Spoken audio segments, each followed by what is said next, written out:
Mga kababayan, isang malaking comedy, isang sirko na pinagbibidahan ng mga taga-usig na mukhang hindi nag-review ng kanilang mga batas bago pumasok sa Senado. So here's my POV sa Day 6, July 15, 2026 sa impeachment trial ni Vice President Sara Duterte. Mga kababayan, akala mo kung sinong mga henyo, pero pagdating sa loob ng Senate Impeachment Court, mukhang mga nawawalang tupa na nangangapa sa dilim. Pilit nilang binubuwag ang pinto para pasukin ang mga bank records at tax returns ni VP Sara. Pero ang ending, sila ang nasupalpal. So himayin natin kung bakit hilong-talilong ang prosecution ngayon at bakit labag sa batas ang mga pilit nilang ginagawa. So dito natin makikita mga kababayan kung gaano kadesperado ang prosecution sa pamumuno ni Representative Chel Diokno. Hindi lang sila nagkakamali sa diskarte mga kababayan. Lumalabag pa sila sa mismong batas ng ating bansa. At para sa akin, may 4 na pinakamalaking kapalpakan ang prosecution ngayong araw mga kababayan. Wrong move number 1. Ang illegal na fishing expedition sa bank records. Gusto ng prosecution mga kababayan na magsupina ng mga bank accounts at unlock documents ni VP Sara mula pa noong 2007. So isipin ninyo, 2026 na ngayon. Bakit kayo naghahalongkat ng buhay ng may buhay 20 taon na ang nakararaan? Labag ang ginagawa nila sa Republic Act number 1405 mga kababayan. Or yung tinatawag nating Law on Secrecy of Bank Deposits. No? Malinaw ang batas mga kababayan. Ang bank accounts ay strictly confidential.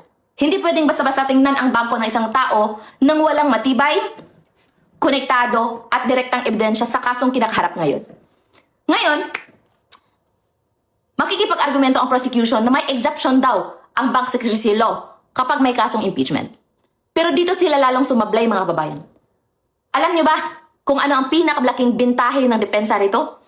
Ang prosecution mga kababayan, isinama pa sa hiling nilang supina ang bank records ng asawa ni VP Sara na si Atty. Mans Carpio.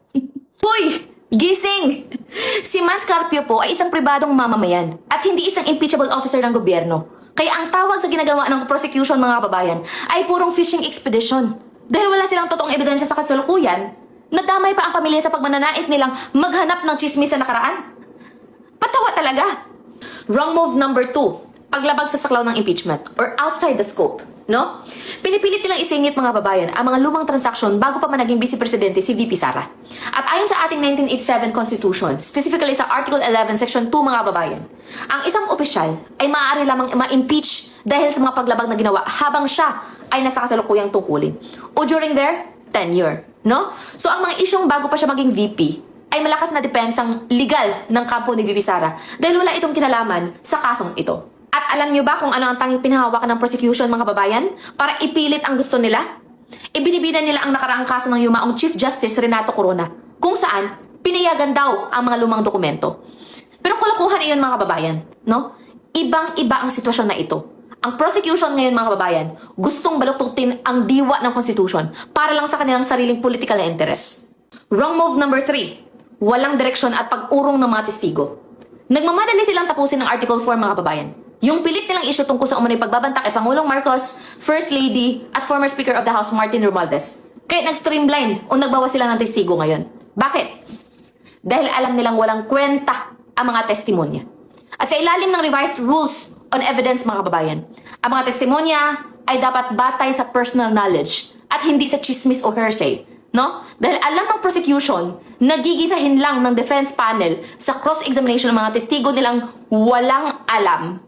Umurong ang mga buntot nila at nagbawas ng mga listahan. Sila ang nagdala ng kaso. Sila rin ang walang maiharap na matibay na saksi. Wrong move number 4. Supalpal kay Senate President Escudero sa proseso. Akala ng prosecution mga kababayan, kapag sumigaw sila sa media ay susunod agad ang Senado. Humingi sila ng agarang supina para sa mga dokumento ng Land Bank. Pero sinalot sila agad sa pader, no? Idineklara ni Presiding Officer Chis Escudero na hindi ganoon kadali ang hiling nila. No? Kasi mga kababayan, ang Senado ay gumagana bilang isang impeachment court na may sariling rules of procedure. No? So hindi pwedeng diktahan ng House prosecution ang mga senador. Kailangan muna ng botohan ng hindi bababa sa 11 senador sa darating na Lunes mga kababayan, July 20, 2026, para maprobahan ang anumang supina sa mga pribadong dokumento. Akala kasi ng prosecution mga kababayan, sapat na ang drama para makuha ang gusto nila. So kitang-kita ang pagkakaiba mga kababayan. Ang prosecution, pilit sumasayo sa labas ng linya ng batas dahil hungkag ang kanilang reklamo. Habang ang defense panel ni VP Sara mga kababayan, sa pamumuno ni Atty. Michael Poa, ay mahinahon at matatag na nakatayo sa tamang legal na proseso. So hindi kayo hayaang lumabag sa batas para lang sa inyong political na interes. At alam nyo ba mga kababayan, para mga batang nag-aalboroto ang prosecution dahil hindi nila nakuha ang laruan nila ngayon. Sa huli, hindi lang ito labanan ng mga abogado sa loob ng Senado mga kababayan. Ito ay labanan ng katotohanan laban sa kasinungalingan. Sa Biblia mga kababayan, malinaw ang paalala ng Panginoon sa mga taong gumagamit ng huwad na saksi at mapanirang salita para pabagsakin ang kanilang kapwa. Ano ba ang sabi sa Isaiah chapter 54 verse 17? It states there mga kababayan, "No weapon that is formed against thee shall prosper. Walang sandata na ginawa laban sa iyo ang magtatagumpay.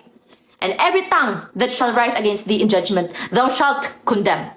At bawat dila na bumangon laban sa iyo sa paghatol ay iyong tatalunin. This is the heritage of the servants of the Lord, and their righteousness is for me, saith the Lord." Sabi niya, ito ang pamana sa mga lingkod ng Panginoon. So, maaaring mag-ingay ang prosecution ngayon mga kababayan. Maaari silang lumabag sa batas ng bank secrecy. Maaari silang mag-imbento ng mga lumang kwento. Pero ang katotohanan ay may sariling liwanag mga kababayan. Kung ang Diyos ang may hawak sa katotohanan, walang politikal na sirkong magtatagumpay. No? So manindigan tayo para sa tama. Manitili tayong mapagmatyag at patuloy nating tawanan ang kanilang mga desperado at palpak na galaw mga kababayan. Ako ang inyong kasama sa katotohanan hanggang sa susunod na pagbabantay. Maraming salamat.